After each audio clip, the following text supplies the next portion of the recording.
আসসালামু আলাইকুম, সবাই কেমন আছেন? আজকে আপনাদের সামনে একটি দারুণ রেসিপি শেয়ার করব, তা হচ্ছে মোমোর রেসিপি। মোমোটা ছোট থেকে বড় কিন্তু সবাই খেতে খুব পছন্দ করে, আর আমার কিন্তু খুবই ভালো লাগে মোমোটা। আজ এই রেসিপিটাই আপনাদের সামনে শেয়ার করব। এখানে আমি মোমো বানানোর জন্য নিয়ে নিচ্ছি 3 কাপ ময়দা, নিয়ে নিচ্ছি পরিমাপ মতো লবণ, আর এখানে দিয়ে দিচ্ছি একটু তেল। আমার ঘিটা ছিল না, তাই আমি তেল ব্যবহার করেছি। নিয়ে আমি ভালো করে এটাকে মথে 20 মিনিট রেস্টে রেখে দেবো, এতে করে আটাটা খুব ভালো করে মথে যাবে। এখানে আমি নিয়ে নিয়েছি সবজি। এখানে বিভিন্ন ধরনের সবজি আছে, ফুলকপি, পাতাকপি, আলু, সিম। এই সবজিগুলোকে আমি একটি পাত্রে সিদ্ধ করতে দিয়েছি পানি দিয়ে। সবজিগুলোকে আমি সিদ্ধ করে নিব। এখানে দিয়ে দিচ্ছি একটি কড়াইতে তেল, তারপর দিয়ে দিচ্ছি পেঁয়াজ কুচি, কাঁচামরিচ কুচি দিয়ে একসাথে ভালো করে নেড়ে নিচ্ছি। দিয়ে দিচ্ছি 2টি দারচিনি, 2টি তেজপাতা দিয়ে একসাথে ভালো করে ভেজে নিচ্ছি। ভেজে নেওয়ার পর এখানে আমি দিয়ে দিচ্ছি মাংসের কিমা। এখানে আমি গরুর মাংস আগে থেকে কিমা করে রেখেছি, সেই কিমাটা আমি এখানে দিয়ে দিচ্ছি। মাংসের কিমাটা দিয়ে একসাথে ভালো করে ভেজে নিয়ে এখানে দিয়ে দিচ্ছি পরিমাপ মতো হলুদের গুঁড়া, মরিচের গুঁড়া, ধনের গুঁড়া, স্বাদ মতো লবণ দিয়ে একসাথে ভালো করে এটাকে নেড়ে নিচ্ছি। আর নেড়ে এটাকে আমি ভালো করে ভেজে নিব। ভালো করে যখন মাংসটা ভাজা হবে, এখানে আমি সিদ্ধ করে রাখা সবজিগুলো দিয়ে দিচ্ছি।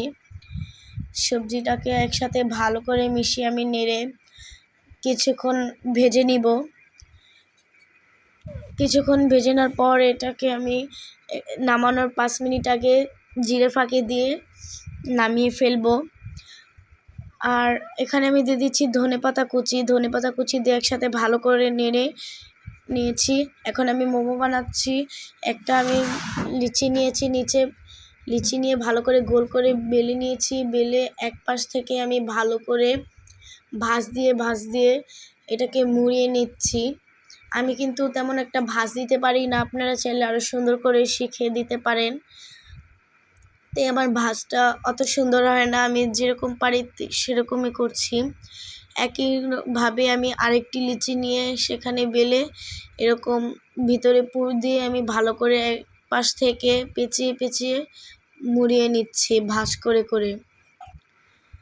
আমার কয়েকটা মোমো বানানো হয়ে গেছে। এখানে আমি চুলায় ভাপ দিচ্ছি।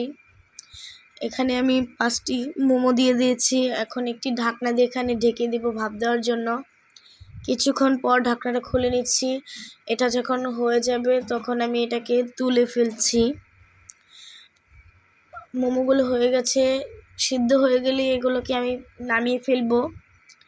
সবগুলোকে আমি নামিয়ে ফেললাম, এখন পরিবেশন করলাম। যদি আমার এই রেসিপিটা ভালো লাগে, আমার ভিডিওতে লাইক, ফলো, শেয়ার করবেন, কমেন্ট করে জানাবেন কে কে মোমো খেতে পছন্দ করেন। আমার একটি ইউটিউব চ্যানেল আছে, তাসনিম কিচেন, ওখানে গিয়ে সবাই লাইক, সাবস্ক্রাইব করে আসবেন।